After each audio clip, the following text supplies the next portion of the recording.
Hello नमस्कार दोस्तों, कैसे आप लोग। आशा करते हैं आप लोग अच्छे होंगे। देखिए, अगर आप यूजीसी नेट का एग्ज़ाम देने वाले हैं तो ये वीडियो आपके लिए, क्योंकि यूजीसी नेट की तरफ से यहाँ पर दो नया नोटिस जारी किया गया है। अब ये दो नया नोटिस क्या जारी किया गया है यूजीसी नेट की तरफ से, मैं आपको बता देता हूँ। यहाँ पर सबसे पहली बात अगर बात करें यूजीसी नेट के बारे में, तो यूजीसी नेट का जो एग्ज़ाम आपका होने वाला है वो 21 जून से होगा। कब से होगा?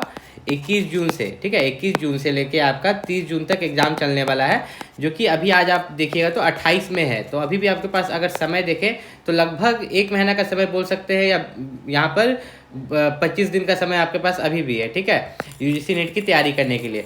तो अगर यहाँ पर मैं बात करूँ कि दो नया नोटिस क्या जारी किया गया, उससे पहले मैं आपको बता दूं कि यूजीसी नेट में ये तो सबका पेपर 2 जो है सबका अलग अलग होगा। ठीक है, सबका वही का अलग अलग होगा, किसी का आर्ट्स, किसी का फिजिक्स, किसी का केमिस्ट्री, किसी का कुछ होगा। ठीक, लेकिन आपका जो पेपर 1 है ये सबके लिए सेम है। ठीक है, पेपर 1 जो है यहाँ पर सबके लिए सेम है।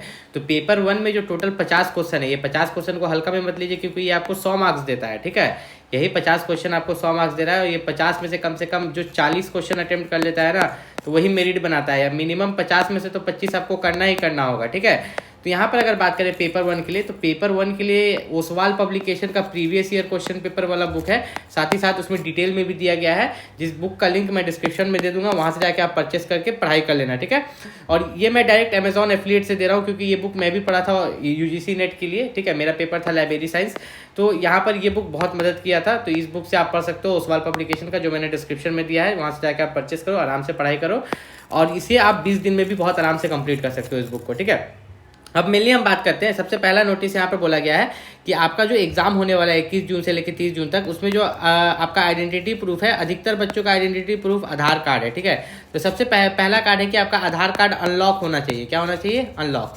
अनलॉक का मतलब क्या होता है ना, कि जब आपका आधार कार्ड लॉक होता है, अनलॉक छोड़ो, अभी पहले लॉक समझाते हैं। मान लो कि किसी का आधार कार्ड लॉक है, मेरा आधार कार्ड लॉक है, यूजीसी नेट का हम एग्जाम देने का है। जब वहाँ पर हम फिंगर देंगे ना, ठीक है, मेरा फिंगर टेस्ट होता है, ठीक है, फिर आइस टेस्ट होता है, आप देखोगे कि आपका फिंगर लिया जाता है, फिर आपका फेस लिया जाता है, उसमें आपका आइज रेटिना चेक करता है। तो अगर आपका लॉक रहेगा आधार कार्ड, तो ये चीज़ नहीं हो पाएंगे। ठीक है, इसलिए आपका जो आधार कार्ड है वो क्या होना चाहिए, यहाँ पर अनलॉक होना चाहिए। देखिए यहाँ पर है ना, अनलॉक होना चाहिए। ये चीज़ आपको चेक कर लेना है। ये कैसे आप चेक कर सकते हैं कि आपका आधार कार्ड लॉक है कि अनलॉक है? UDAI के वेबसाइट पर जाके आप वहाँ पर आराम से चेक कर सकते हैं, लॉक अनलॉक के सेक्शन में लॉगिन करने के बाद। ठीक है, अपना आधार कार्ड और OTP डाल के। अब मेनली दूसरे नोटिस के बारे में बात करें कि दूसरा नोटिस यूजीसी नेट की तरफ से यहाँ पर क्या जारी किया गया है कि देखिए, अब जिन लोगों को भी, देखिए यूजीसी नेट निकालने पर आपको तीन तरह का चीज़ मिलता है। एक आपको मिलता है JRF, जूनियर रिसर्च फेलोशिप। दूसरा मिलता है आपको या असिस्टेंट प्रोफेसर आप बन जाते हैं। ठीक, या तो आप ओनली PhD के लिए एलिजिबल होते हैं। ऐसे जिनको JRF मिलता है वो तो PhD करते ही करते हैं। अब मेनली यहाँ पर अगर हम बात करें तो यहाँ पर जो PhD के लिए सिर्फ एलिजिबल होते हैं, JRF नहीं मिलता। ठीक है, तो और असिस्टेंट प्रोफेसर के लिए तो उन लोगों को तो यहाँ स्कॉलरशिप नहीं मिलता, लेकिन जूनियर रिसर्च फेलो को रिसर्च करने के लिए, आगे PhD करने के लिए पैसा मिलता है, जो कि पहले 2 साल जो रहता है वह लगभग आपका 33,000 पर मंथ रहता है। और जब आप SRF बन जाते हैं, सीनियर रिसर्च फेलो, तो वही पैसा बढ़ के आपका 36,000 पर मंथ। ठीक है, पूरे 2 साल तक पर मंथ मिलता है। और साल में एक अलग से अलाउंस मिलता है, वे कितना का?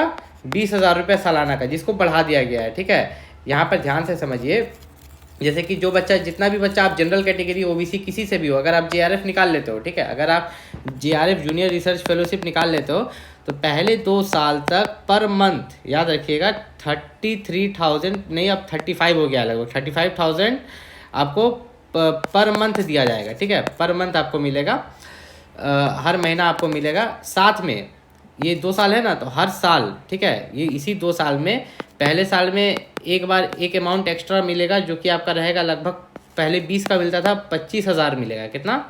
25,000 रुपये मिलेगा। ये एक बार मिलेगा साल में। ठीक है, ये 35,000 रुपये पर महीना तो मिलेगा, साल में एक बार 25,000 दिया जाएगा, फिर दूसरा साल में एक बार फिर आपको 25,000 रुपये दिया जाएगा। ठीक, इस तरह से करके आपको इधर 50,000 इधर मिल गया, इधर 35,000 रुपये पर मंथ अलग मिल रहा है JRF में। फिर आप उसके बाद बनते हो SRF। क्या बनते हो? SRF, सीनियर रिसर्च फेलोशिप, जिसमें आपका ये पैसा भी बढ़ जाता है, जो कि आपका पर मंथ हो जाता है 33 है, तो मान के चलिए 40,000 हो जाएगा। पहले कम था, पहले आपका 33 था और ये 36 था, अब बढ़ चुका है 40 के पर मंथ। और फिर ये जो 25 मिल रहा है, ये आपको साल में एक बार 30,000 रुपया यहाँ पर भी मिल जाएगा। ठीक, तो यूजीसी नेट का ये चीज़ तो बढ़ गया, चलिए पैसा बहुत अच्छी बात है जो लोग यहाँ पर JRF निकालेंगे। अब बात करते हैं एग्जाम में कटअप के बारे में, कि आपका एग्जाम जो है टोटल कितने मार्क्स का है। तो देखिए, एग्जाम आपका टोटल 150 क्वेश्चन है। कितना? 150 क्वेश्चन है। हर क्वेश्चन के लिए 2 मार्क्स है, 300 मार्क्स का है, कोई भी नेगेटिव मार्किंग नहीं है। ठीक है, इस एग्ज़ाम्स में कोई भी नेगेटिव मार्किंग नहीं है, तो आपको किसी भी तरह की चिंता करने की जरूरत नहीं है। अब यहाँ पर कट ऑफ के बारे में बात करें कि आपका कट ऑफ यहाँ पर क्या जाएगा, तो देखिए तीनों के लिए अलग अलग जाता है। आपका जेआरएफ के लिए कट ऑफ अलग जाता है, फिर जाके असिस्टेंट प्रोफेसर के लिए, ठीक है, असिस्टेंट आपका प्रोफेसर के लिए कट ऑफ यहाँ पर अलग जाता है, और ओनली पीएचडी करने के लिए कट ऑफ अलग जाता है। तो अगर हम इसको यहाँ पर डिवाइड करें तो आपका कट ऑफ के बारे में बात करें तो कुछ इस तरीका से रहता है। 300 में से मान लीजिए कि अगर जेआरएफ का कट ऑफ ही 250 गया, जो सबसे हाई इसी का रहता है पहले नंबर पर, तो असिस्टेंट प्रोफेसर का आपका जो जाएगा वो 220 जाएगा और पीएचडी का 200 जाएगा। लेकिन जस्ट अब नेक्स्ट केस में देखते हैं। नेक्स्ट केस में मान लीजिए कि 300 में से जेआरएफ का ही कट ऑफ, ठीक है, जेआरएफ का कट ऑफ ही अगर 200 गया तो असिस्टेंट प्रोफेसर का कट ऑफ 180 रहेगा और पीएचडी का 150 रहेगा। तो इस तरह से कट ऑफ वेरी करता है सब्जेक्ट वाइज, हर सब्जेक्ट का अलग अलग रहता है। मान लो कि ये फिजिक्स का हो गया, केमिस्ट्री का, बायोलॉजी का, लॉ का, मेडिकल का, हर सब्जेक्ट का कट ऑफ इस तरह से अलग अलग तीनों के लिए रहता है, ठीक है।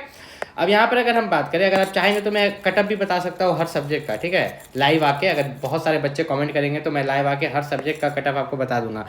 अब मेनली अगर यहाँ पर बात करें तो देखिए मैंने इस चीज़ को पहले भी आपको बताया है कि जेआरएफ असिस्टेंट प्रोफेसर और पीएचडी के लिए कट ऑफ कुछ इस तरीका से वैरी करता है। पहले नंबर पर जेआरएफ आता है, दूसरे पर असिस्टेंट प्रोफेसर और तीसरे पर आपका क्या आ जाता है, पीएचडी आ जाता है। अब इस एग्जाम की सबसे अच्छी बात क्या है कि इसमें कोई नेगेटिव मार्किंग नहीं होती। कोई नेगेटिव मार्किंग नहीं होती, इसका मतलब क्या है कि टोटल आपके पास 150 क्वेश्चन है, ठीक है, टोटल आपके पास 150 क्वेश्चन है। मान लीजिए कि आपको 100 ही बनाने आता है, 50 नहीं आ रहा है, ठीक है, तो 50 में आप तुक्का लगा सकते हैं। क्या कर सकते हैं, तुक्का लगा सकते हैं। और 50 में से मान लीजिए 30 भी सही हो गया तो आपका जहाँ 100 क्वेश्चन सही होने वाला था वहाँ 130 क्वेश्चन सही हो जाएगा। तो 130 गुना 2 के हिसाब से आपको यहाँ पर मार्क्स मिल जाएगा, ठीक है। यहाँ पर 260 मार्क्स मिल जाएगा। कहाँ पर आपको मिलता है, यहाँ पर मात्र 260 मार्क्स एक्स्ट्रा मिल रहा है। तो यही बात है यहाँ पर कि जो नेगेटिव मार्किंग नहीं है, बहुत ज़्यादा आपको मदद करने वाला है यहाँ पर यूजीसी नेट में। अब मेनली जो बच्चे यहाँ पर मुझसे पूछते हैं यूजीसी नेट के बारे में कि यूजीसी नेट का अगर वो एग्ज़ाम क्वालिफाई कर लेते हैं, ठीक है, ध्यान से समझो, उनका जो मास्टर्स डिग्री है, पीजी डिग्री है, मास्टर्स डिग्री, पीजी डिग्री, जिसमें आपको बोलते हैं एमकॉम कर रहे हो या एमएससी कर रहे हो या एमए कर रहे हो, ठीक है, ये कंप्लीट नहीं हुआ है, आपका पोस्ट ग्रेजुएशन डिग्री जो है कंप्लीट नहीं हुआ है, या जिसको मास्टर्स डिग्री आप बोलते हैं, ये आपका कंप्लीट नहीं हुआ है, लेकिन आपका यूजीसी नेट का रिजल्ट आ जाता है। मान लो कि आप सेमेस्टर 1 में हो, किस में हो, आपका पीजी में 4 सेमेस्टर होता है ना जी, सेमेस्टर 1, सेमेस्टर 2, सेमेस्टर 3, सेमेस्टर 4, चार सेमेस्टर होता है, या सालाना होता है तो 2 साल का होता है। मान लो कि बच्चा सेमेस्टर 1 में है और उसका यूजीसी नेट का रिजल्ट आ गया, क्या आ गया, यूजीसी नेट का रिजल्ट आ गया, तो उसको क्या किया जाएगा फिर, तो उसको कितना समय मिलेगा। तो देखिए जिस दिन रिजल्ट, जिस डेट को रिजल्ट जारी हो रहा है ना, उस डेट से लेके 2 साल तक का समय मिलता है, ठीक है, 2 साल तक का समय मिलता है कि आप अपना पोस्ट ग्रेजुएशन या जो भी मास्टर्स डिग्री है उसे कंप्लीट कर सकते हो। MCom, MSc, MA, integrated course कुछ भी कर रहे हो तो उसे कंप्लीट कर सकते हो, क्योंकि पिछले साल से ये नियम निकाला गया है कि जो बच्चा ग्रेजुएशन कर लिया है वे भी यूजीसी नेट का एग्जाम दे सकता है, फिर उसको 2 साल का समय दिया जाएगा, वे अपना यहाँ पर मास्टर्स डिग्री का यहाँ पर निकाल लेगा, अपना कंप्लीट कर लेगा, ठीक है, इस तरीका से यहाँ पर चल रहा है। अब मेनली अगर बात करें तो बहुत सारे बच्चों को यहाँ पर ये पूछना था कि आपका ये क्या बोलते हैं कास्ट सर्टिफिकेट को लेके, ठीक है, तो देखिए यहाँ पर जो आप लोगों का कास्ट सर्टिफिकेट होता है वो लगता है किनके लिए, ओबीसी, एससी, एसटी और ईडब्ल्यूएस, जो रिजर्व्ड कास्ट है, रिजर्व्ड कैटेगरी से हैं, उनको यहाँ पर सेंट्रल लेवल कास्ट सर्टिफिकेट देना पड़ता है। कब, देखिए कोई आपको पैसा देगा, जूनियर रिसर्च फेलोशिप, ये जब आप रिसर्च करेंगे, पीएचडी करेंगे, ठीक है, आपको जेआरएफ मिलेगा तो आपको पैसा भी मिलेगा। जनरल वाले को डायरेक्ट दे देगा, अच्छा तुम्हारा भी 32,000 बन रहा है, चलो ले लो, ठीक है, सबको एक के बराबर पैसा मिलता है। ये लोगों को बोलेगा तुम लोग तो कम कटअप पर आया है जी, अपना सेंट्रल लेवल कास्ट सर्टिफिकेट दिखाओ तब पैसा देंगे। क्या दिखाओ, अपना सेंट्रल लेवल कास्ट सर्टिफिकेट दिखाओ, तो ये चीज़ आपको प्रमाणित करना पड़ता है, तब उसके बाद पैसा मिलता है। अगर आपने भर दिया ओबीसी का सर्टिफिकेट सेंट्रल लेवल वाले नहीं दे पा रहे, या एससी, एसटी या ईडब्ल्यूएस, तो आपको फिर यहाँ पर यूजीसी नेट का पैसा नहीं मिल पाएगा। अगर आप यूजीसी नेट की तैयारी कर रहे हैं तो मैं बता दूं कि आपका जो एग्ज़ाम है, ठीक है, अब एग्ज़ाम डेट बहुत ही नज़दीक आ गया है, जो कि आपका 21 जून से होगा। कब से होगा, 21 जून से लेके 30 जून तक, ठीक है।